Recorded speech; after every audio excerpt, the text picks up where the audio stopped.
Officiellement, personne n'a vu Blessing tomber à l'eau ce jour-là à La Vachette, village au bord de la Durance, à quelques kilomètres de Briançon. Officiellement, aucun gendarme ne l'a vu dans les ruelles ou près de la rivière. Officiellement, aucun gendarme n'a même approché la jeune femme. Officiellement d'ailleurs, les gendarmes n'ont même pas couru après les exilés. Officiellement, enfin, la justice a tranché par un non-lieu définitif en février 2021.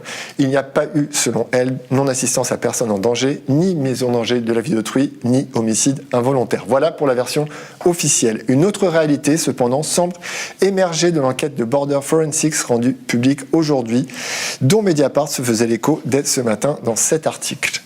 On va en parler avec vous, Charles Heller, bonsoir. Bonsoir. Vous êtes co-directeur de Border Forensics, par ailleurs coprésident de Migre Europe et réalisateur donc du documentaire La mort de Blessing Matthew. Sarah Bachelry, bonsoir. Bonsoir. Vous êtes doctorante au laboratoire Pacte à Grenoble. Vous faites partie de l'équipe de chercheurs qui a travaillé sur cette enquête, indépendamment de ce que vous faites avec votre laboratoire. Agnès Antoine, bienvenue. Bonsoir. Vous êtes coprésidente de l'association Tous Migrants à Briançon. Et enfin, Vincent Bringard, bonsoir. Bonsoir. Vous êtes avocat. Avec votre confrère William Bourdon, vous défendez la sœur de Blessing Matthew et Tous Migrants. Et vous venez de faire paraître, toujours avec William Bourdon, ce tract Gallimard, violence policière, le devoir de réagir. Avant de rentrer dans le détail de votre enquête, de cette enquête, je voudrais qu'on regarde un court extrait d'une des vidéos. Ce sont les sœurs de Blessing Matthew, Christina Obi et Abby Matthew. Elles expliquent pourquoi, malgré le non-lieu confirmé en appel, elles continuent de se battre. So I can be able to feel it how my sister will be shouting, help, help. Nobody is there to help. He said, but the police people see that my sister fell down. They decided to not help my sister. That's where I was very, very angry. They just leave someone to just die because it's not white like them. It's not French person like them. I have to fight this case because I can't just let my sister to just die just like that simply because you want to protect your country. That is the reason why we are still pushing on, because close the case first time, second time, and we are still pushing on. I wish that this time around, justice must take place. Alors, on va revenir sur l'aspect judiciaire, mais d'abord cette enquête. Et une question générale pour commencer. Comment elle a démarré, l'enquête? Qui en a pris l'initiative et comment elle s'est déroulée? Qui veut commencer? Agnès. Oui, je veux bien démarrer. En fait, depuis la mort de Blessing, donc Tous Migrants est mobilisé aux côtés de sa famille pour, en tout cas, avoir des réponses à nos questions. Parce que ce décès nous a posé beaucoup de questions. C'est une mort horrible, morte noyée dans la Durance, retrouvée quelques jours après, complètement déshabillée, si ce n'est avec sa petite culotte. Plusieurs autres faits, en fait, nous ont fortement choqués. Très peu de temps après, donc la sœur de Blessing est venue en France pour reconnaître le corps de sa sœur. Son arrivée en France a été assez violente, je pense que je peux dire le mot, sans aucune humanité. Les gendarmes ne l'ont pas reçue du tout comme une personne qui venait de perdre sa sœur. Et peu de temps après, la sœur de Blessing a dû revenir en France aussi pour la cérémonie d'inhumation. Et là, de même, on s'est trouvé confronté à des obstacles. Il a fallu que l'évêque de Gap intervienne pour qu'elle puisse venir participer à la cérémonie, à condition de repartir tout de suite après. Donc, cet ensemble de faits nous a quand même profondément choqués, en plus de la mort de Blessing, qui était particulièrement choquante et émouvante. Nous avons été très touchés parce que ça faisait un moment qu'on alertait sur les dangers que prenaient les personnes exilées en montagne, sur les risques qu'il y avait qu'un d'entre eux trouve la mort. Plusieurs d'entre eux avaient auparavant été blessés gravement et atteints même physiquement pour la vie. Et du coup, voilà, tout de suite, on a eu des liens avec la sœur de Blessing assez forts. Et tout de suite, donc voilà, au début, nous avons porté plainte, puis porté plainte avec partie civile. Et effectivement, quand le tribunal de Gap donc a refusé d'ouvrir l'instruction ab initio. Vincent vous expliquera tout à l'heure ce que ça veut dire exactement. Nous avons décidé de poursuivre, donc nous avons fait appel de cette décision à la Cour d'appel de Grenoble. Et là encore, on s'est trouvé heurté à un refus, un déni complet de ce qui avait pu se passer ce soir-là. Parce qu'en fait, en étant partie civile, on a eu accès au dossier de l'enquête, et donc on a pu relever les nombreuses incohérences dans le dossier de d'enquête, des incohérences, Sarah vous expliquera, sur le jour, l'heure exacte, sur les positions des gendarmes ce soir-là, enfin, voilà, toutes ces choses. Et donc, nous, on était déterminés, à savoir ce qui s'était passé. Nous, ce qu'on veut, c'est des réponses à nos questions. On n'accuse personne, on se rend compte qu'il y a des incohérences, qu'il y a des choses assez troubles dans ce dossier, donc on veut savoir ce qui s'est passé exactement. Donc, Border Forensic a pris contact avec nous, nous avions aussi pris contact avec eux, et voilà, et c'est comme ça que l'aventure avec Border Forensic a démarré, et dans le même temps, nous nous sommes mis aussi à la recherche d'Hervé. Pour nous, c'était comme rechercher une aiguille dans une motte de foin. Alors, je précise qu'Hervé, c'est l'une des 3 personnes qui était avec Blessing, que vous avez fini par retrouver. C'est en fait, un peu, on peut le dire, le cœur du documentaire. Tout à fait. Puisque c'est son témoignage qui, tout d'un coup... éclaire d'un jour nouveau. Et met en exergue aussi les incohérences qui étaient déjà relevées, en fait. Alors, non seulement il met en exergue les incohérences que nous avions relevées, mais en fait, il éclaire vraiment d'un jour nouveau, parce que nous, lors de notre analyse des témoignages des gendarmes et du terrain, puisque nous habitons quand même à Briançon, on n'avait pas du tout imaginé ce scénario-là, vraiment pas. On n'avait pas du tout imaginé qu'il se déroulait aux endroits où ça s'est déroulé, etc., etc. Et donc voilà, nous avons retrouvé Hervé, mais vraiment, c'est une chance. C'est une chance pour la vérité, c'est une chance pour que se poursuive l'enquête. Parce qu'en fait, Hervé n'avait pas nos contacts, ne pouvait pas nous contacter pour témoigner.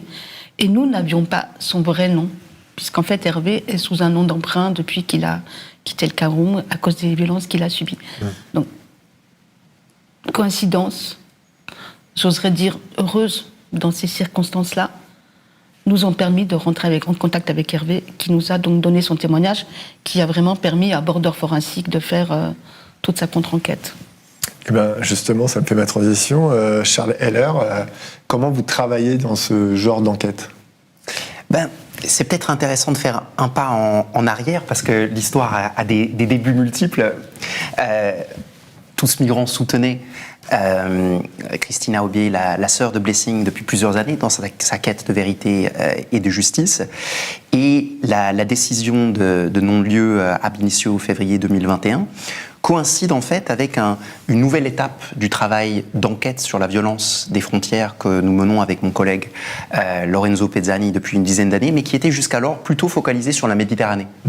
2021, on décide de constituer une nouvelle structure, Border Forensics, pour étendre notre travail au-delà des frontières maritimes, qui sont la frontière en fait au monde la plus mortelle, mais évidemment il y a beaucoup d'autres zones frontières qui génèrent des violences, qui génèrent des morts, et qui sont beaucoup moins documentées.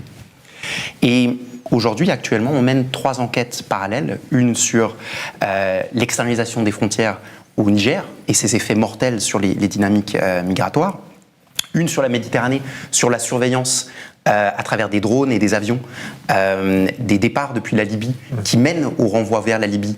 Plus de 30 000 personnes ont été renvoyées l'année dernière vers des conditions de détention, de torture, de travaux forcés. Et puis, on commençait à peine, à ce moment-là, février 2021, on commençait à peine à imaginer quelle enquête on pourrait mener sur les Alpes.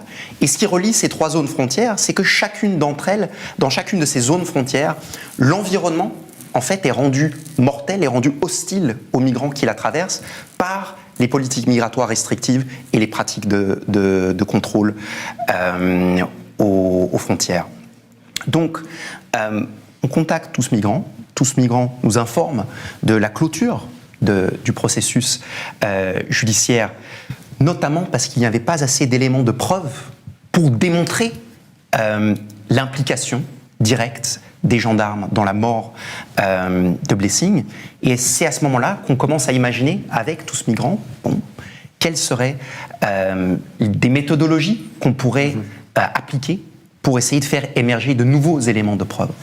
Et il faut dire que c'était extrêmement difficile au départ.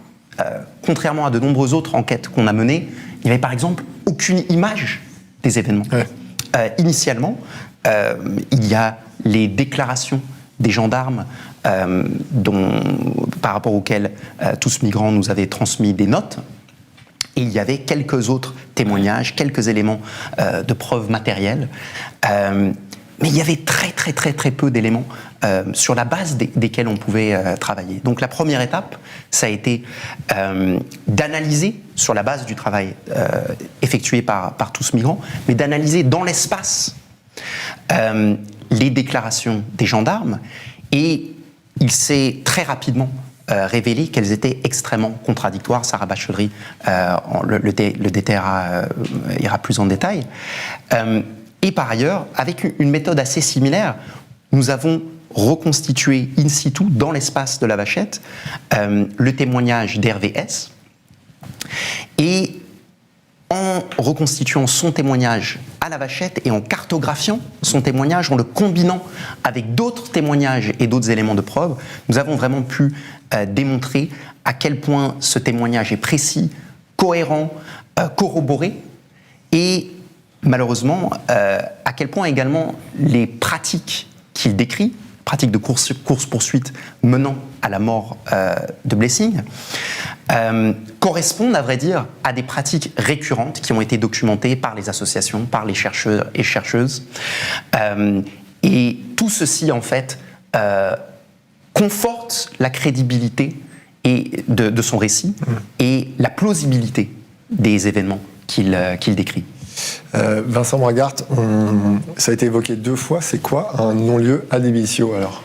En fait, c'est presque la procédure de tous les manquements, parce qu'on a le sentiment que l'enquête à laquelle s'était livré le procureur de la République est une enquête qui a été bâclée, ou en tout cas que toutes les zones d'ombre n'ont absolument pas été levées, et c'est dans ces conditions que nous avons sollicité pour tous migrants et pour la sœur de Matthew Blessing l'ouverture d'une information judiciaire, et normalement c'est un droit que toute personne a de solliciter la désignation d'un juge indépendant pour obtenir des investigations à charge, à décharge. Et plutôt que d'ouvrir l'information judiciaire, le juge a estimé qu'il existait suffisamment d'éléments pour clôturer la procédure à ce stade. Donc, c'est-à-dire qu'il a rendu une ordonnance de non-lieu ab initio, autrement dit, sans lui-même diligenter d'investigations complémentaires. C'est-à-dire qu'en fait, il s'est fié à la manière dont l'enquête avait été conduite par les enquêteurs et sous le contrôle du parquet, dont je rappelle évidemment qu'il s'agit d'un magistrat qui est sous la subordination hiérarchique du garde des Sceaux. Donc, non seulement problématique dès le départ avec cette enquête complètement précipitée, et puis confirmation par le non-lieu. Et non seulement il y a eu ce non-lieu, et puis on a interjeté appel de cette ordonnance de non-lieu, et moi je me suis rendu compte aussi, pour avoir été présent à l'audience, de la violence institutionnelle qui peut s'exercer. Violence institutionnelle parce qu'on a le sentiment qu'on mettait déjà un certain nombre de contradictions. Alors première, on n'avait même pas encore celle de Border Forensic, on n'avait même pas encore le témoignage d'Hervé, mais qui déjà à ce stade devait forcément justifier que des gendarmes soient réentendus, qu'ils soient confrontés. On a le sentiment que l'institution judiciaire a complètement fait bloc. Et d'ailleurs, la preuve en est, c'est que parfois vous avez des ordonnances de non-lieu ab initio qui sont rendues parce que manifestement les faits sont imaginaires ou ils sont manifestement pas caractérisés. Mais là, l'ordonnance qui a été rendue, elle fait plus d'une dizaine de pages.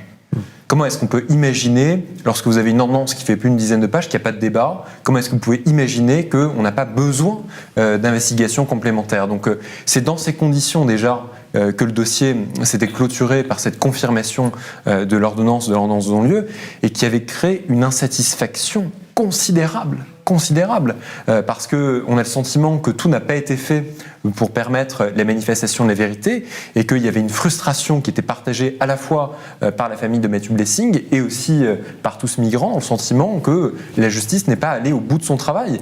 Et moi, je pèse mes mots en vous disant qu'on a le sentiment finalement qu'elle a été un peu traitée comme une citoyenne de seconde zone, comme si finalement son décès devait être apprécié de façon un peu différente, parce que c'était une exilée, parce que c'est une étrangère, et parce que, vraiment, au nom d'une espèce de politique nationale migratoire, eh bien, on devrait faire en sorte que les investigations soient peut-être moins longues que pour n'importe quel autre citoyen, ce qui est une anormalité la plus absolue.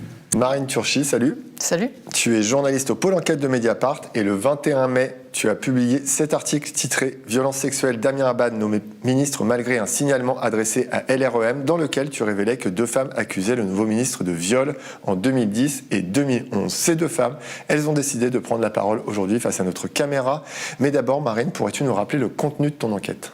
Oui, alors cette enquête, elle a été longue, elle a duré 1 an et demi, elle a démarré en janvier 2021, après la réception d'une alerte par mail, celle de Chloé, qui nous a écrit après les vacances de Noël fin 2020. Elle est l'une des 2 femmes qui accusent Damien Abad de viol. Aujourd'hui, elle dénonce des faits qui auraient eu lieu fin 2010, et à partir de là, moi j'ai travaillé pour vérifier, recouper les éléments de son témoignage, et puis j'ai cherché d'autres témoignages. J'ai rencontré Margot, une femme qui avait porté plainte contre Damien Abad en 2017 pour viol, et dont la plainte a été classée sans suite. J'ai récupéré le dossier d'enquête judiciaire de cette affaire. J'ai interviewé aussi une série de personnes dans les partis où Damien Abad a milité, au centre et à droite. Et puis certaines pistes dont on me parlait, concernant notamment le comportement présumé de Damien Abad avec des collaboratrices, restaient quand même incomplète. Alors j'ai continué de travailler, et puis en février j'ai obtenu de nouveaux éléments.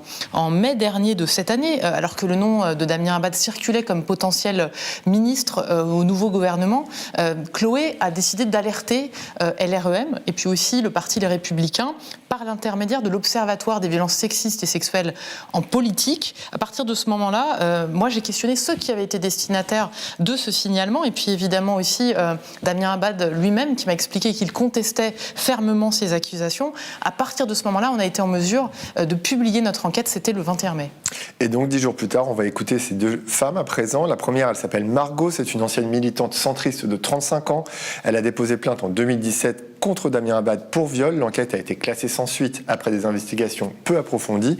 Margot, vous l'avez rencontrée hier à Paris avec Bérénice Gabriel. Elle vous a expliqué pourquoi aujourd'hui elle témoigne publiquement devant une caméra. On regarde. D'abord le devoir de sororité, c'est-à-dire essayer qu'il n'y ait plus de femmes victimes dans le futur, que les femmes ayant été victimes puissent parler. Et quand je dis victime, ça peut être victime de Damien Abad comme d'autres personnes, parce que chaque témoignage, je pense, fait avancer en général les témoignages d'autres personnes. Chaque témoignage sur les violences sexuelles fait peut-être un peu reculer la possibilité aux violeurs de violer. Et je continue de témoigner aussi pour que d'autres femmes aient le courage ou la force de le faire. Et il n'y a pas de petite agression. J'ai lu ça aussi, que ça pouvait être difficile de témoigner quand on avait l'impression d'avoir eu quelque chose de pas si grave. Mais on minimise vachement ce qui nous est arrivé. En fait, si vous y pensez encore, c'est peut-être que c'est si grave. Sinon, vous ne seriez pas en train de faire le lien avec ma propre histoire. Il y a un caractère systémique, il semblerait, dans les agressions qu'a fait Damien Abad. Donc, il y a d'autres femmes qui ont été agressées par lui. Et si elles veulent parler, j'espère que mon témoignage peut les aider à parler. Ou à défaut, à aller mieux, à se sentir moins seule. Margot avait 22 ans lorsqu'elle a rencontré Damien Abad. C'était en 2009 lors d'une réunion politique. Elle était alors vice-présidente des Jeunes démocrates à Paris. Elle voulait faire de la politique. À l'époque, l'actuel ministre est député européen et président des Jeunes du Nouveau Centre. Pendant un peu plus de 6 mois, on s'est envoyé des SMS de temps en temps. C'était plutôt un flirt. Moi, j'étais charmée par lui. Ensuite, il s'est montré plusieurs fois assez insistant. Il m'a invitée chez lui à Lyon. J'ai accepté et puis j'ai trouvé une excuse pour pas y aller parce que j'étais pas à l'aise.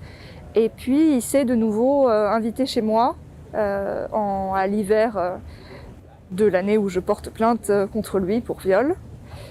Il s'est invité chez moi en insistant, mais j'ai accepté. Et puis ce soir-là, on a eu une relation sexuelle consentie au départ, plus consentie ensuite.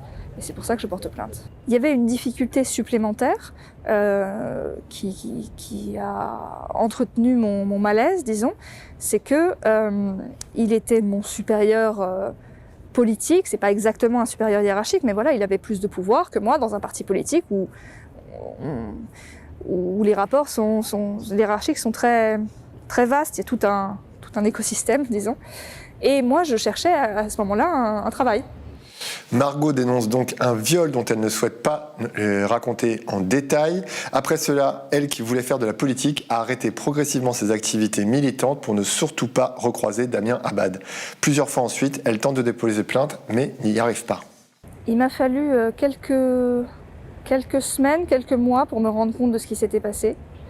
Ça a avancé dans ma tête, notamment grâce à des amis qui m'ont dit « mais ça va pas ce qui s'est passé avec Damien, tu vois bien que ça va plus depuis, par exemple. » Et donc j'ai lu des choses, je me suis remémoré les faits, je me suis beaucoup battue contre cette conception d'être une victime de viol, en fait. Parce que c'est dur de se d'être une adulte, d'être féministe, d'être forte et de se dire j'ai été violée. Je voulais pas.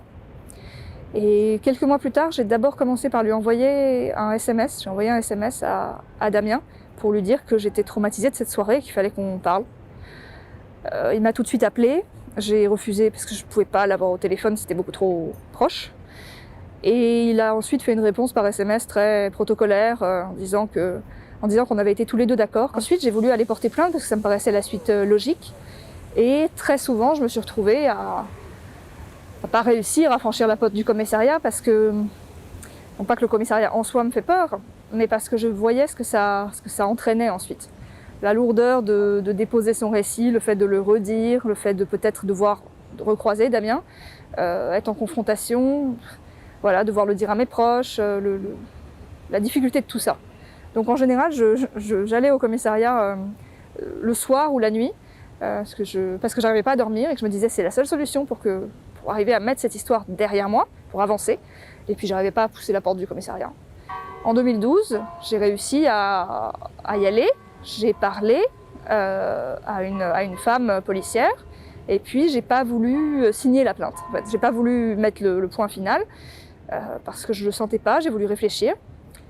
Ensuite, c'est un homme qui m'a rappelé et à cette époque-là, non, avoir un rendez-vous dans un bureau seul avec un homme au commissariat, je ne me serais pas sentie capable, donc je ne l'ai pas rappelé. Et c'est ça qu'une partie de la presse a appelé une des plaintes classées. Sauf que je ne l'ai pas déposée, donc pour moi, elle n'a pas été classée. C'était plus douloureux pour moi à ce moment-là de déposer plainte et d'entamer ce travail judiciaire que de vivre avec le fait de ne pas déposer plainte. Voilà, c'est un équilibre. Quand c'est devenu trop douloureux de ne pas déposer plainte, j'ai déposé plainte. Et oui, j'étais pas prête. Et j'ai continué à enterrer ça quelques années encore. Mais en 2017, donc, Margot finit par signer une plainte. En 2017, j'arrive à porter plainte parce que son omniprésence dans ma vie via les médias devient trop difficile à vivre. Il est à ce moment-là porte-parole de François Fillon. Et le truc qui m'a déclenché, c'est de voir qu'il était au Trocadéro pour un meeting. Et moi, j'habite pas si loin que ça de Trocadéro, j'y passe régulièrement. Et c'est l'idée de le croiser, en fait. J'avais arrêté la politique, moi, suite à ça. Et donc, c'est devenu trop insupportable de le voir partout. J'ai été faire une prise de sang, il était là, sur l'écran de BFM. Il était visible partout. En déposant plainte, je pensais que le plus dur, c'était de déposer plainte. C'est pas vrai. C'est après. Il va se passer presque 1 an de procédure judiciaire. Alors d'abord, il y a une longue plainte. Je crois que j'ai mis 6 heures au commissariat. Il y avait beaucoup de gens qui étaient tout intéressés au commissariat, parce que c'était le commissariat de quartier. Il se passait l'information que c'était quelqu'un de connu, c'était horrible. Et le lendemain matin, j'ai reçu l'appel d'un journaliste. Donc ma plainte, en quelques heures, a été passée à des journalistes. Ma plainte est extrêmement intime, parce que c'est une plainte pour viol. Et ça, c'était horrible. Je ne sais pas si c'est la police ou le parquet qui a passé ma plainte, mais voilà, ça a été divulgué très vite. J'ai refusé de parler aux médias parce que je faisais confiance à la justice. C'était pas une bonne idée. Et vous avez été confronté à Damien Abad à la fin de l'enquête. En octobre, je crois, il y a eu une confrontation avec Damien Abad au commissariat, qui était très difficile à vivre, mais bon, je m'étais préparée à ce que ça soit le cas. Et là, j'ai su quelle était sa ligne de défense, entre guillemets. C'est-à-dire que l'acte pour lequel je porte plainte pour viol, il dit que ça n'a pas existé. L'acte sexuel particulier sur lequel moi j'ai dit non. Et sur le reste, il se défend avec son handicap. Et là, moi, tout de suite, j'ai trouvé une réponse très, très simple. Il suffit qu'il voit un médecin. Puisque moi, je sais que c'est vrai, lui, il sait que c'est vrai. On est dans une pièce tous les deux. On ne peut pas continuer à mentir comme ça éternellement. Donc, qui voit un médecin si son handicap l'empêche de faire ça? Ça n'a jamais été fait. Moi, j'ai vu des médecins. Lui, il n'en a pas vu. Cette plainte de 2017 est classée sans suite, une décision qui a indigné Margot. Ce que j'ai vu dans le dossier, c'est que la personne sur laquelle l'enquête a été faite, c'était moi, pas lui. Et si des vérifications sont évidemment indispensables au cours de la justice, la personne qu'on présume d'un crime, c'est lui, c'est pas moi. Donc j'ai trouvé ça très anormal. Et j'ai trouvé que l'enquête avait été bâclée et que même sans aller très loin, on aurait pu interroger sa compagne du moment puisqu'il dit qu'il n'avait pas certaines pratiques sexuelles, dont je l'accuse. Mais sa compagne n'a même pas été appelée. Et il n'a pas fait de garde à vue. Aucune assistante ou assistant parlementaire n'ont été appelés. Il n'y a pas eu d'examen médical. Rien. Son coach de ping-pong n'a pas été appelé. Depuis la publication de ton enquête, Marine, Damien Abad explique en effet qu'il ne peut pas physiquement imposer des violences sexuelles en raison de son handicap. Sur ce point précis, Margot tient à lui répondre. Déjà, il utilise une défense très pratique, très classique. C'est si je ne peux pas contraindre une personne physiquement, c'est que je ne l'ai pas violée. Et c'est faux, ce n'est pas la définition juridique. Le fait de continuer à faire ce qu'il m'a fait alors que j'ai dit non, c'est un viol.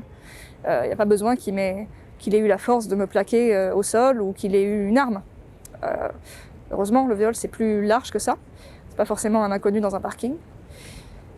Donc il a déjà dit ça en transformant la réalité. Et puis ensuite, c'est dégueulasse pour toutes les personnes handicapées de prendre ça comme un étendard. Il se découvre de son handicap quand il le veut, en disant je peux faire tout comme tout le monde, c'est pas un problème, je suis champion de ping-pong chez les valides, ce qui est vrai. Et de l'autre côté, c'est dur, je peux rien faire, vous comprenez, je peux pas violer, faut que la personne soit d'accord. Ah non, il y a plein de manières de rompre un consentement. Comme on l'a vu tout à l'heure, la plainte de Margot avait fuité dans la presse People pendant la campagne présidentielle de 2017. L'ancien parti de Damien Abad, LR, était donc au courant. Margot déplore que le parti n'ait pas agi. Je peux pas être certaine qu'à gauche, ça aurait plus bougé. Mais je pense qu'à droite, ça bouge particulièrement pas.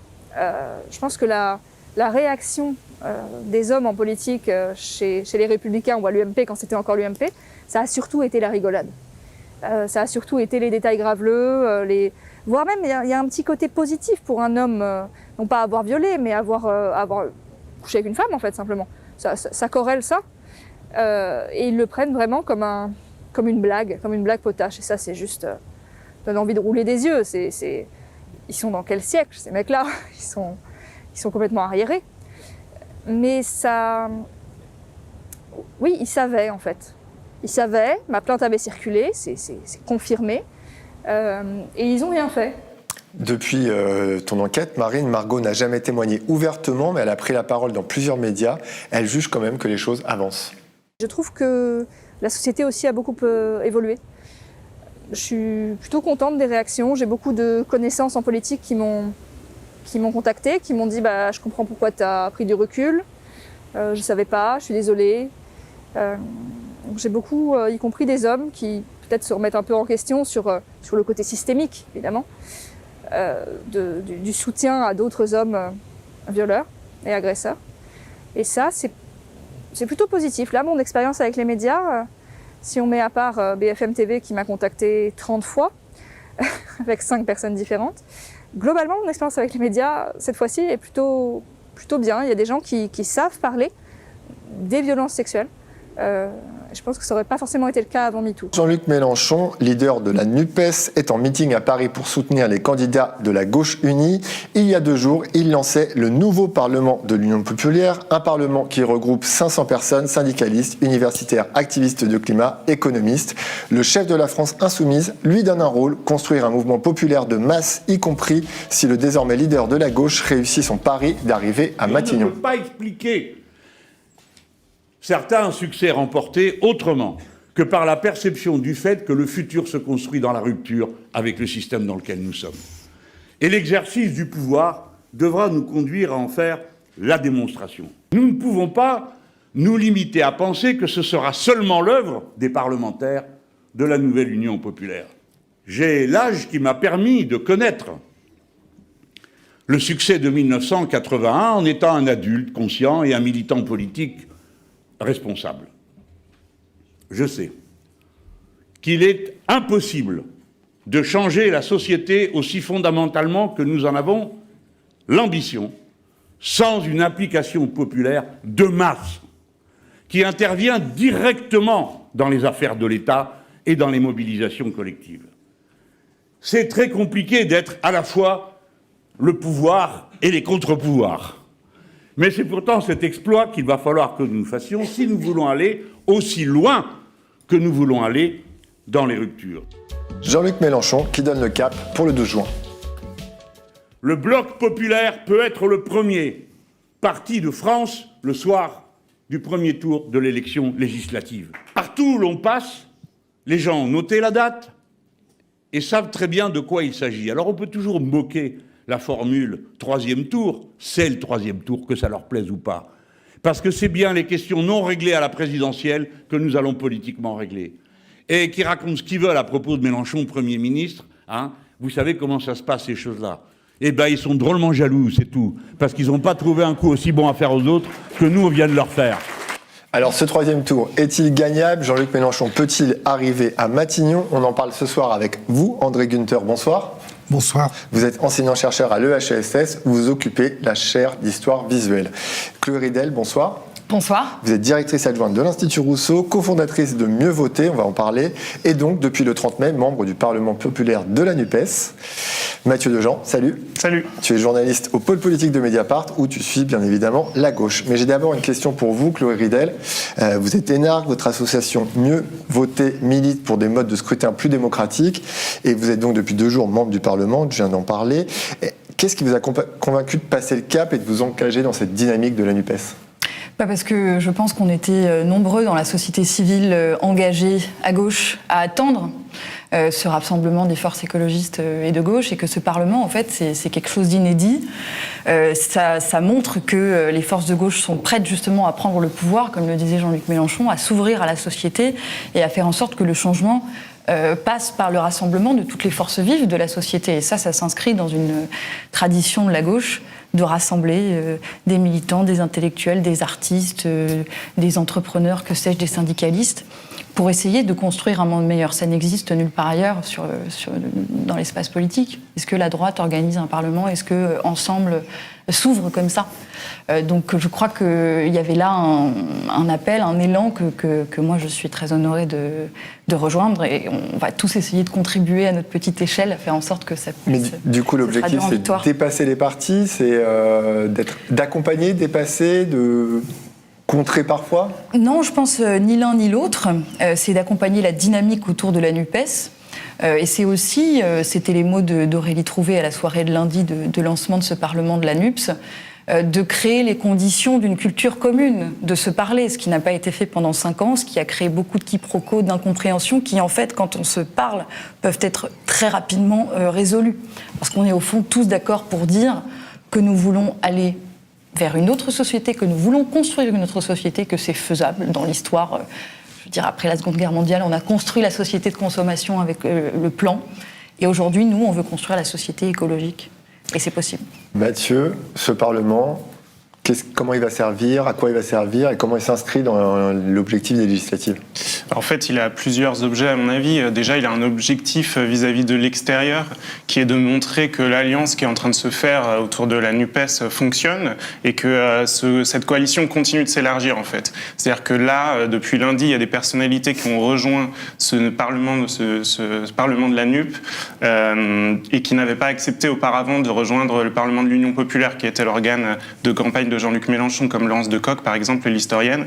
Et effectivement, on voit que dans les personnalités qui les rejoint là, il y a une variété de profils assez large et que l'arc de gauche s'est encore élargi. Donc ça va effectivement de personnalités qui viennent de groupes de réflexion plutôt sociodémocrates comme la Fondation Jean Jaurès à des intellectuels ou des militants anticapitalistes comme Hugo Paglietta ou Ludivine Mantigny.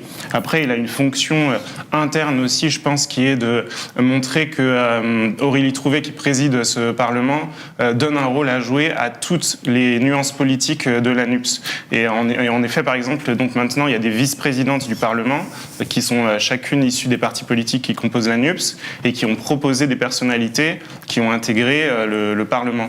Et donc ça, c'est important. Et enfin, je pense que donc, ça a été dit par Jean-Luc Mélenchon lors de cette soirée, le Parlement, il a aussi vocation à résoudre les 5% du programme des 650 mesures du programme partagé de gouvernement sur lesquels les partis ne sont pas d'accord. Donc là, ce qui est pas mal au niveau stratégique, c'est qu'il se projette dans quasiment l'après-législative, le moment où il y aura un maximum, selon lui, de députés de la NUPES au Parlement et où ils devront être confrontés à ces problèmes-là. Et là, on voit qu'il essaye de se projeter aussi pour que ce Parlement dure et cette coalition aussi.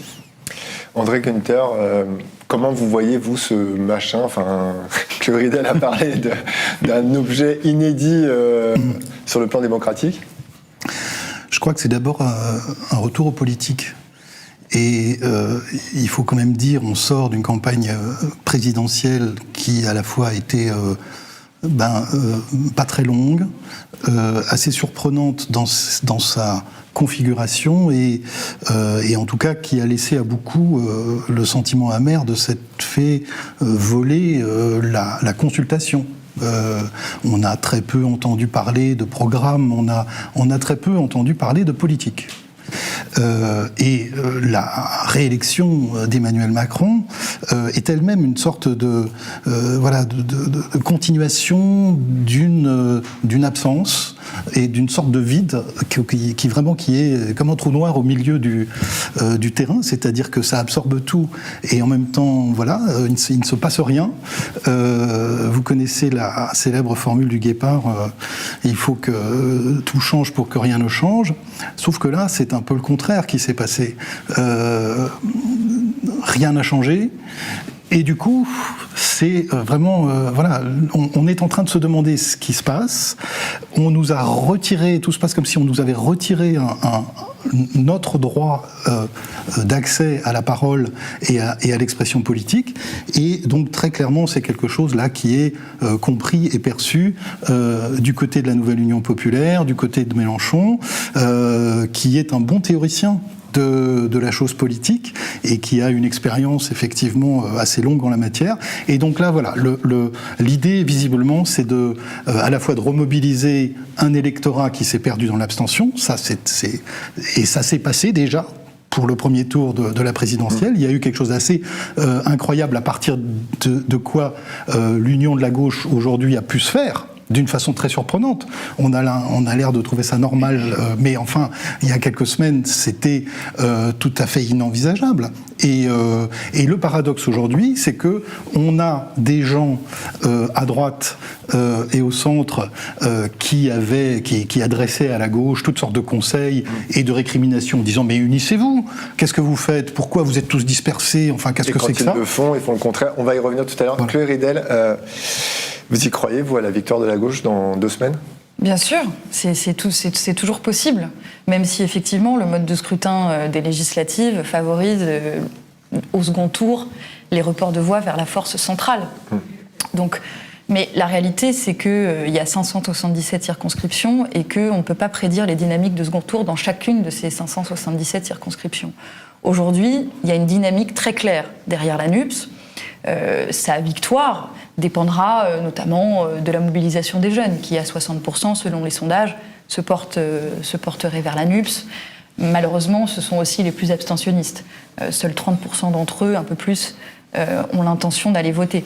Mais même si la NUPES ne remporte pas une majorité absolue, ce qui serait souhaitable, parce que si ces élections législatives reproduisent ce qui s'est passé aux présidentielles, on va au-devant d'une crise politique majeure et d'une défiance inouïe envers nos institutions, puisque, encore une fois, on a un mode de scrutin qui fait que, dans une tripartition de la vie politique telle que nous la voyons actuellement, produit mécaniquement 2/3 de frustrés. Donc, x2, à la présidentielle et aux législatives, je pense qu'on va devant de graves risques de graves risques politiques. Donc, au-delà du fait qu'il serait souhaitable, évidemment, pour la société française que la NUPES l'emporte, je pense que ce serait aussi, c'est souhaité par une majorité de Français. Le soir du second tour, je crois qu'il y avait un sondage IFOP qui montrait que 63% des Français souhaitaient une cohabitation. Ce qui, 20 ans après le quinquennat, est quand même une ironie.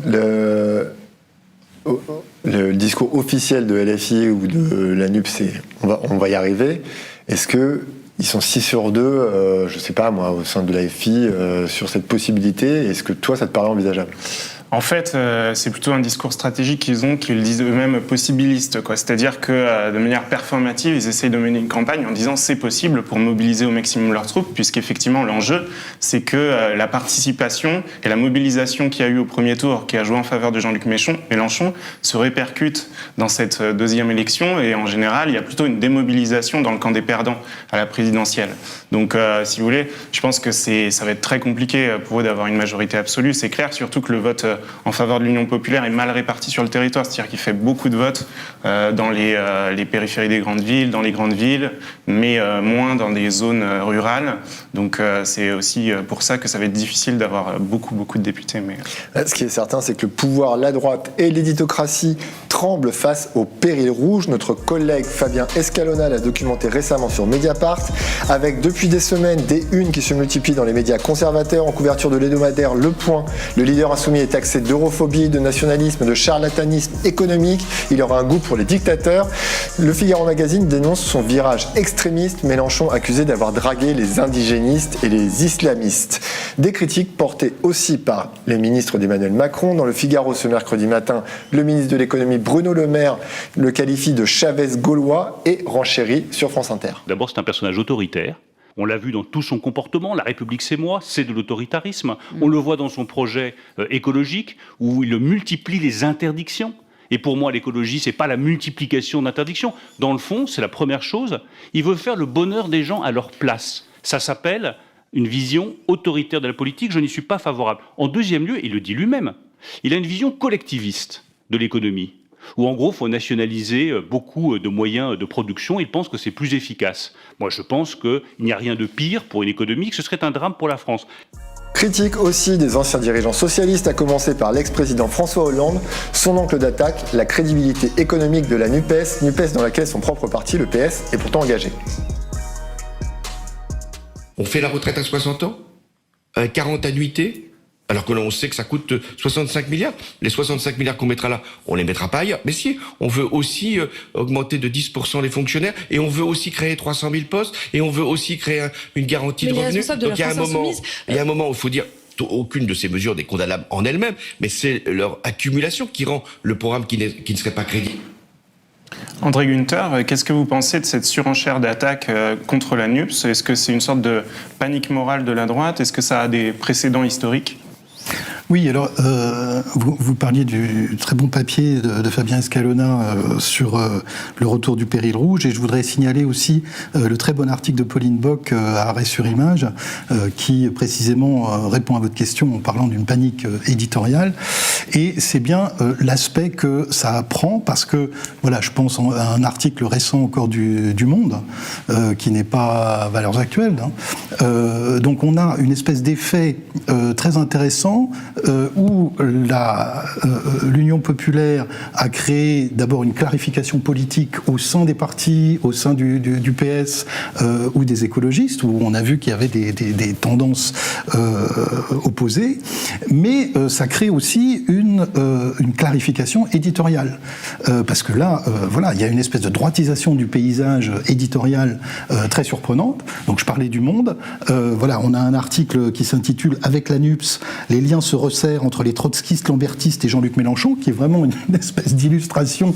du péril rouge et de la vision collectiviste telle qu'elle est annoncée par le maire. Et puis on trouve dans cet article une illustration qui, moi, évidemment m'intéresse beaucoup, c'est la reprise d'une vieille tradition de caricature de Mélenchon en tribun, en colère, avec une bouche ouverte, un air rageur et le poing levé. Donc on a l'impression d'être devant la photo du dictateur, le film de Chaplin. Et alors, voilà, c'est le problème aujourd'hui pour le cercle de la raison, qui est le nom du consensus bourgeois, et qui, voilà, c'est très important de donner cette idée de consensus et de rationalité pour dire, nous, on analyse, on sait ce qui se passe, on comprend, et on comprend mieux que les autres. Mais le cercle de la raison se lézarde quand il verse dans la caricature, parce que la caricature, ça n'est pas rationnel, c'est un appel à l'émotion, c'est un appel aux tripes, c'est un appel à une histoire, effectivement, et une référence à l'URSS qui est complètement absurde. Le programme de Mélenchon à l'élection présidentielle était moins à gauche que celui de Mitterrand en 1981. Je vais vous donner la parole tout de suite, Chloé Ridel. Je voudrais qu'on regarde André Günther, justement. Aujourd'hui, LREM a lancé une campagne qui s'appelle « Nous ne sommes pas dupes » et non pas NUPES, qui en gros dit que Mélenchon, c'est la fin de l'école, la fin de la République, la fin de la laïcité. En gros, c'est le chaos, quoi. Alors André Günther, il y a le message, mais il y a aussi les images. Elles disent quoi, ces images qu'on voit là à l'écran ? Alors, Je vous dis, il y a une tradition de diabolisation de Mélenchon sur laquelle on était un peu revenu pendant la campagne présidentielle. D'ailleurs, il s'était passé la même chose en 2017. Il y avait une sorte d'accalmie qui allait aussi avec quelqu'un qu'on écoutait comme un orateur politique, pour le fond, hein, pas pour la forme. Et donc, c'est assez surprenant de voir réapparaître ces effets de pure diabolisation par l'insulte, par la caricature, par l'implicite, par la manipulation des règles du jeu, enfin tout un tas de comportements qui ne relèvent pas de la rationalité politique telle qu'elle est revendiquée, effectivement, en particulier du côté du gouvernement. Chloé Ridel, là-dessus, comment vous analysez ? La stratégie moi ou le chaos, c'est la même stratégie qu'ils ont appliquée au second tour de l'élection présidentielle face à Marine Le Pen, sauf que là, ça a moins bien marché. Pourquoi ? Parce que vous parliez du cercle de la raison. Mais la raison, elle est de notre côté. Elle est du côté de ceux qui regardent le dérèglement climatique en face, qui regardent la crise sociale en face, qui regardent l'ineptie de ce régime hyper-présidentiel en face. Donc, on a la raison pour nous et on a les arguments à opposer à cette stratégie de moi ou le chaos. Mais je pense que cette panique, elle est rationnelle. C'est simplement, ils voient bien que la majorité absolue n'est pas acquise. Et qu'est-ce qui se passe pour eux si la majorité absolue n'est pas acquise ? Ça veut dire que la majorité absolue est dans l'ensemble des oppositions et que donc le gouvernement s'expose à une motion de censure, possiblement. Le gouvernement ne peut plus avoir recours au 49.3 parce qu'il s'expose là aussi à une motion de censure sans majorité absolue.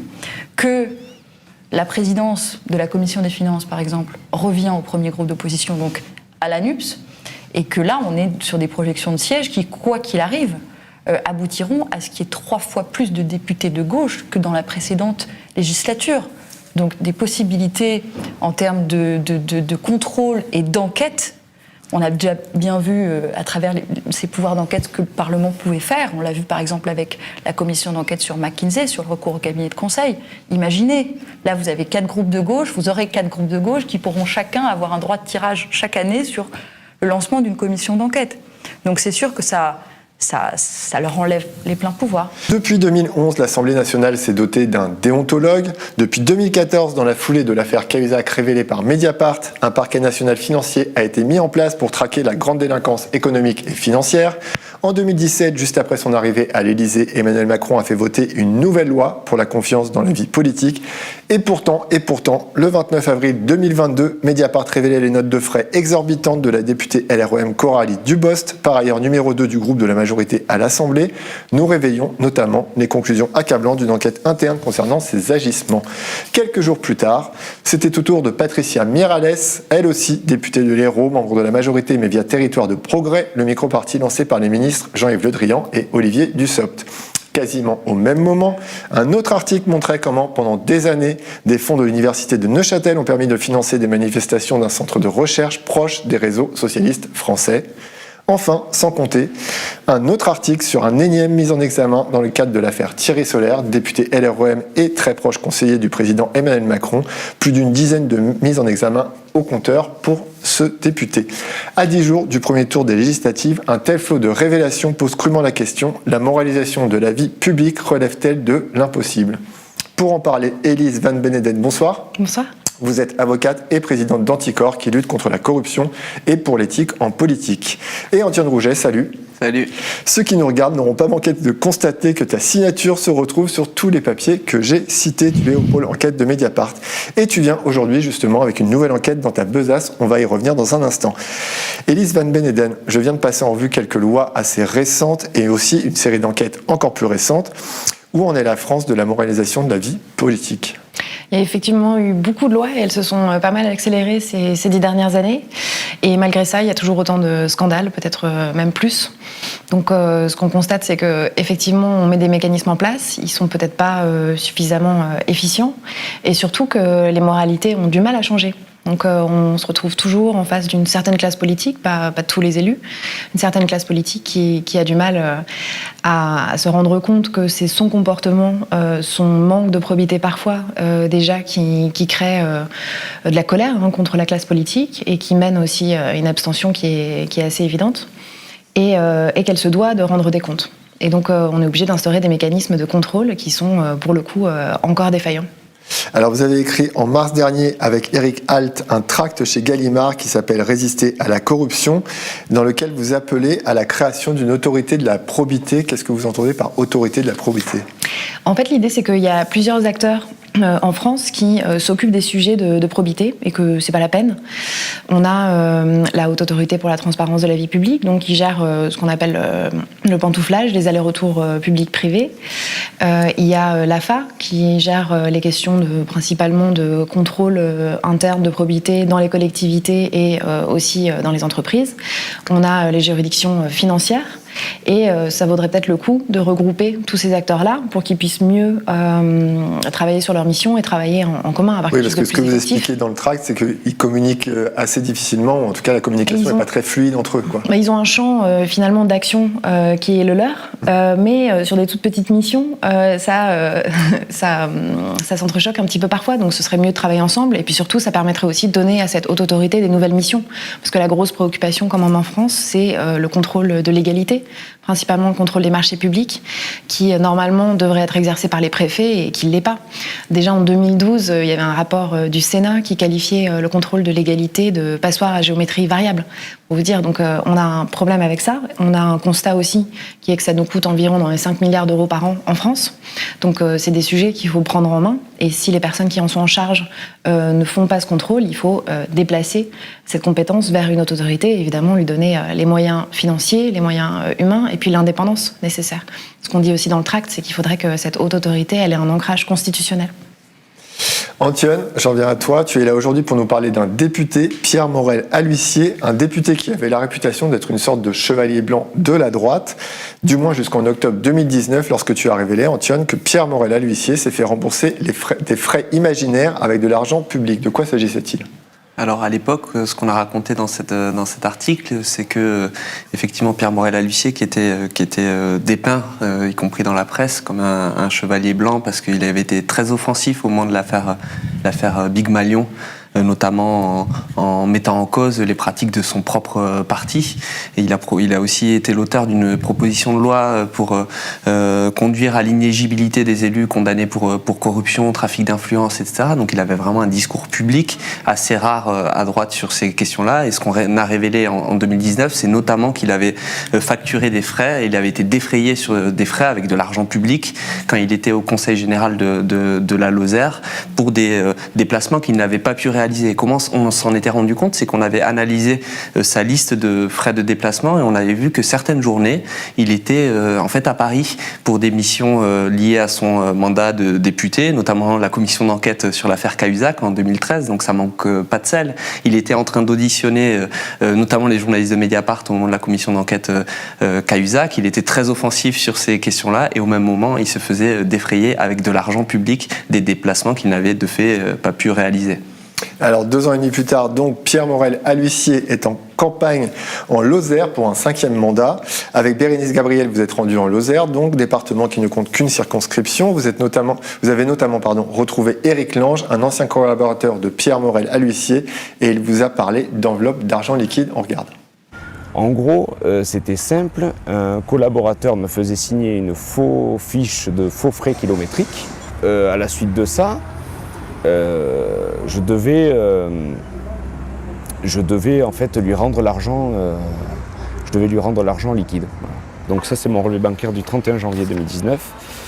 Et en fait, on se rend compte que il y a eu un virement de 2458 € qui a été fait par Monsieur Morel-A-L'Huissier, remboursement frais kilométriques. Un jour plus tard, je retire 1500 € et 950 €. Ce sont des remboursements de frais kilométriques que vous n'avez jamais réalisés. Je ne les ai jamais réalisés.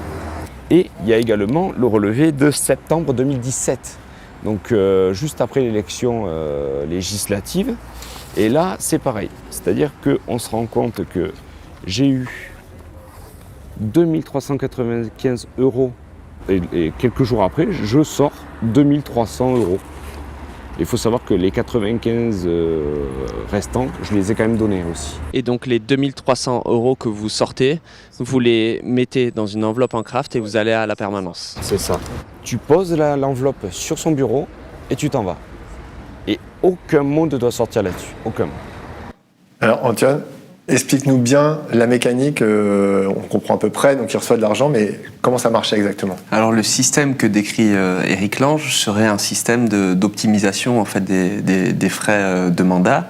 Il faut savoir que il y a eu une réforme en 2017, mais avant et même depuis la réforme, les élus bénéficient d'une enveloppe en plus de leur rémunération liée à leur fonction, qui est de 5 700 € par mois, avec laquelle ils peuvent dépenser de l'argent pour l'exercice de leur mandat.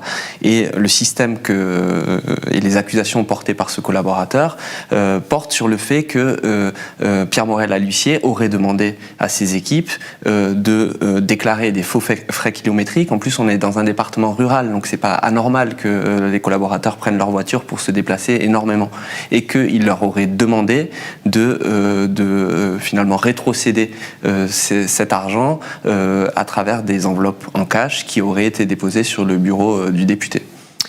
Pour qu'on comprenne bien, Éric Lange n'est pas le seul à porter des accusations contre le député. Non, et c'est là où le dossier devient particulièrement gênant pour Pierre Morel-a-l'Huissier. Déjà, il y a ces relevés bancaires qui sont assez intéressants parce que Éric Lange est quelqu'un qui avait des revenus moyens, et donc on voit quand même des retraits immédiats d'importantes sommes d'argent. Son banquier, par exemple, l'a beaucoup interrogé à ce moment-là, et ce qu'a fait aussi Éric Lange, c'est qu'au moment où il a pris peur et il a cru que finalement ça pouvait se retourner contre lui, il a pris la décision d'enregistrer une collaboratrice qui travaillait avec lui à la permanence, et l'enregistrement qu'on a écouté et qu'on diffuse aussi dans notre enquête vidéo corrobore ou semble corroborer de la bouche de cette collègue l'existence de mêmes pratiques pour elle. Et on a enfin une troisième collaboratrice qui a travaillé plusieurs années aussi pour Pierre Morel-a-l'Huissier, qui elle a accepté de témoigner, mais pas à visage découvert parce qu'elle a peur des conséquences notamment professionnelles pour elle, mais qui raconte que c'était un sujet largement connu au sein de la permanence, que Pierre Morel-a-l'Huissier lui aurait demandé à elle aussi de procéder à de telles pratiques, qu'elle aurait refusé, et que d'ailleurs ça aurait été à l'origine finalement d'un petit conflit, parce qu'il y a évidemment un lien hiérarchique très fort entre un député et son équipe parlementaire. Et enfin, on a l'avocate de l'ex-femme de Pierre Morel-a-l'Huissier qui nous raconte que sa cliente lui a expliqué qu'elle avait déjà vu des sommes d'argent dans des enveloppes circuler au domicile du député. Alors, votre enquête, Antoine, qui va donc être disponible en intégralité ce soir sur Mediapart, ne se base pas que sur des témoignages, mais aussi, par exemple, sur un rapport interne du Conseil d'architecture, d'urbanisme et de l'environnement de la Lozère, qui semble mettre en lumière un emploi fictif. On regarde. Des soupçons d'emploi fictif portent sur une autre proche de Pierre Morel-a-l'Huissier. Celle-ci était rémunérée par un organisme du département de la Lozère, le CAUE, mais travaillait en réalité pour le compte du député. C'est ce qui apparaît dans les conclusions d'une enquête interne que nous avons consultée et qui a abouti au licenciement de la salariée qui n'a pas contesté les faits. Cette enquête, associée à l'audit informatique, a permis de relever de graves dysfonctionnements dans le cadre de l'exercice de son activité. Elle menait depuis de nombreuses années une activité parallèle sur son lieu de travail et durant son temps de travail, directement en lien avec Pierre Morel-a-l'Huissier et sa permanence. Secrétariat régulier au profit des membres de la permanence et celle des Républicains. Secrétariat de l'activité parlementaire, le secrétariat des activités électorales pendant les campagnes des cantonales de 2015, législatives de 2012 et 2017. Même question, Antoine, c'est quoi la mécanique là ? Ben là, l'idée, c'est toujours la même, c'est d'optimiser finalement les moyens qui sont dévolus normalement à d'autres choses. En fait, le CAUE, c'est un organisme lié au département de la Lozère, et les salariés du CAUE sont censés travailler pour le CAUE. Et là, ce qu'on se rend compte dans ce rapport, c'est qu'une salariée, en réalité, était mobilisée pour le compte de la permanence parlementaire, pour le compte des activités politiques de Pierre Morel-a-l'Huissier, et que finalement il y a eu un mélange des genres entre les différentes enveloppes et les différents moyens mis à disposition des élus pour l'exercice de leur mission. Alors évidemment, dans le cadre de cette enquête vidéo, vous avez essayé de parler à Pierre Morel-a-l'Huissier lui-même sur place, et on peut dire que ça n'a pas été très concluant. Bonjour monsieur le député. Non, je vous dis pas bonjour. Ici Antoine Rouget, journaliste à Mediapart. On vous a attendu à Saint-Beauzile ce matin. Je n'ai rien à vous dire. On voulait vous interroger sur les accusations de l'ancien collaborateur. Rien à vous dire. On a quand même retenté notre chance 1 heure plus tard à sa sortie. Monsieur le député, je me permets d'insister. Je m'en fous. On parle quand même d'emplois fictifs, de détournement de frais kilométriques. Connerie. Mais vous vous présentez en plus comme un chevalier blanc, c'est important quand même de répondre, non? Pardon, s'il vous plaît. Monsieur le député, c'est important de répondre à la presse, non quand même? Je rappelle que l'enquête intégrale est disponible dès maintenant sur Mediapart. Antoine, Pierre Morel-A-L'Huissier a fini par répondre à tes questions, mais par mail. Oui, on a été très surpris de sa réaction parce qu'encore une fois, Pierre Morel-A-L'Huissier, sur la scène politique nationale, il a un discours exemplaire en fait sur les questions de transparence, de probité, de nécessité de répondre à la presse. Je rappelle encore une fois qu'il était dans la commission d'enquête Cahuzac et à ce moment-là, il saluait le travail de Mediapart. Et là, quand on le confronte face à des accusations qui sont très graves, mais à la fois précises, avec des témoins, avec des relevés bancaires, avec quand même ces choses-là existent. Et donc on attendait de lui qu'il prenne ces accusations à bras-le-corps et qu'il nous réponde avec des éléments factuels, rationnels et avec sa version des faits à lui. Et il a refusé. Donc on l'a vu dans cette séquence-là. On a insisté plusieurs fois par mail. Il a fini par nous faire un retour expliquant qu'il contestait formellement ces témoignages-là, qu'il n'y avait aucun élément de preuve permettant de démontrer une quelconque rétrocession, et en disant d'ailleurs que si Éric Lange avait bénéficié de faux frais kilométriques, finalement c'était lui qui était en faute et pas ses pratiques à lui en tant que député. Mais il a donné aucune explication ni rien en fait, il dément en bloc. Il dément en bloc et il explique que finalement il y a un complot politique et personnel visant à l'abattre à la veille des élections législatives, quand bien même ce dossier, tu l'as dit tout à l'heure, il a été ouvert par Mediapart dès 2019, mais la thèse aujourd'hui et la théorie de Pierre Morel-A-L'Huissier, c'est d'expliquer qu'il y a finalement un certain nombre d'acteurs qui se sont ligués contre lui et qui veulent le faire tomber. Et on pourra découvrir d'ailleurs dans l'enquête aussi un enregistrement entre Éric Lange et Pierre Morel-A-L'Huissier qui ne manque pas de sel. Élise Van Beneden, Anticor a proposé à l'occasion des législatives 7 engagements pour un député exemplaire. Je vous lis le deuxième engagement. Je rendrai des comptes, je rendrai compte aux citoyens de mes décisions et de mes actes publics, je rendrai public l'usage de mes avances sur frais de mandat en temps réel. Visiblement, on n'est pas vraiment avec Pierre Morel-A-L'Huissier. Non, le système là actuellement, il est pas vraiment satisfaisant parce qu'il y a un contrôle, mais il est aléatoire et sur n'importe quand dans la durée de la campagne. Et en fait, je crois que c'est un sujet qui est très important et ils se rendent pas compte que c'est aussi important pour l'opinion publique parce que en fait, tous les gens qui sont salariés ou qui sont libérales en France, ils font la comptabilité, les libéraux font leur comptabilité, et puis les gens qui sont en entreprise, leurs frais, ils sont obligés de donner les justificatifs. Donc en fait, il y a des sujets sur lesquels ça pique au vif. Tout de suite. Donc c'est vraiment un gage important de dire ce que je manipule c'est de l'argent public, donc c'est votre argent, c'est l'argent des contribuables, donc je vous rends compte comme un salarié rendrait compte à son employeur de ce qu'il fait des sous de l'entreprise. Et je vous cite maintenant le 6e engagement que vous proposez à Anticor. Je ne ferai pas plus de 2 mandats afin de favoriser un renouveau démocratique. Je limiterai mes mandats de député à 2 mandats consécutifs. On n'y est pas vraiment non plus avec Pierre Morel-A-L'Huissier qui brille à son 5e mandat. Non, c'est pas son cas. Alors, en 2017, il y a eu quand même une vague de renouvellement. Bon, il se trouve que dans les personnes mises en cause récemment sur l'utilisation des frais de mandat, il y a des personnes qui sont arrivées en 2017. Donc, je vais pas vous dire que le renouveau est la solution absolue pour éviter les dérives. Nous, on dit que c'est important pour 2 raisons. Parce que la société change, qu'on est dans un système de démocratie représentative et que l'Assemblée nationale doit changer autant que la société change. Et ensuite, parce que, ça on le voit énormément dans les dossiers qu'on traite, en fait, quand il y a un changement d'élu, en municipalité, au Parlement, partout, il y a un contrôle qui se fait. Systématiquement. Donc ça permet aussi d'avoir un contrôle. C'est la hantise des personnes qui sont dans ce type de dérive, c'est justement de devoir donner les manettes à quelqu'un d'autre, surtout dans les municipalités, parce que finalement on est obligé de rendre sa comptabilité et les dossiers sortent.